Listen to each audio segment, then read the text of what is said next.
بڑا اعتراض ہے لوگوں کو بشتی دروازے پر. بشتی دروازہ کہتے ہیں جنت اتنی اونچی تھی نیچے کیسے آ گئی؟ میں نے کہا تم نے پڑھا نہیں نا قرآن و حدیث. جنت بڑی اونچی تھی پر میرے نبی نے فرمایا میں نے ماں کے قدموں کے نیچے لا کے رکھ دیا. تم نے پڑھی نہیں نا، اصل میں پڑھی نہیں. تمہیں کیا پتا کبھی کسی چیز پہ اعتراض. ہم تھوڑا کہہ رہے ہیں کہ جو بشتی دروازے سے گزر گیا ایک فضیلت ہی ہے نا جی. ایک ہر مسجد جنت ہے کہ نہیں؟ بولے. حضور نے فرمایا جنت کی کیاریوں کے پاس سے گزرو تو کچھ کھا لیا کرو. جب ہر مسجد جنت ہے تو بابا فرید کی مسجد جنت کیوں نہیں ہو سکتی؟ عجیب چکر ہے. اور بندے بھی کہتے ہیں وہ جی فلانا گیا تھا تو کہتا ہے میں جنتی ہوں. بھائی کس نے کہا؟ بلکہ ایک بڑی اعلیٰ حضرت کے مرید ہوئے مولانا حشمت علی خان صاحب. حضرت مولانا حشمت علی خان صاحب رحمۃ اللہ تعالیٰ علیہ نا پاک پتن سے واپس آ رہے تھے تو بس کی چھت پہ بیٹھے تھے. کہتے رستے میں نا ایک دو بندہ آ گیا جس کو تنقید کی عادت تھی اللہ والوں کی.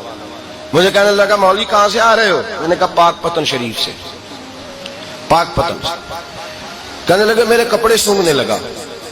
کہنے لگا بشتی دروازہ گزرے ہو؟ میں نے کہا گزرا ہوں. تو کہنے لگا پھر جنت کی خوشبو نہیں آ رہی؟ نبی پاک نے تو فرمایا تھا کہ 500 سال جنتی دور ہوگا تو اس کی خوشبو آئے گی، تم سے نہیں آ رہی. مولانا بڑے حاضر دماغ تھے. کہنے لگے ایک حدیث پڑھی ہے ذرا دوسری بھی پڑھ لینی تھی. نبی پاک نے فرمایا جہنمی کو جنت کی خوشبو کوئی نہیں آئے گی. ایک ہی پڑھی ہے تو نے، اگلی بھی پڑھ لینی تھی. کہتے ہیں وہ بندہ کہنے لگا روکو بس مجھے نیچے اتار دو. یہ تو کوئی تگڑا بندہ ہی جواب دینے والا آ گیا. ایک ہی پڑھی ہے حدیث تو نے، سے اگلی نہیں پڑھی.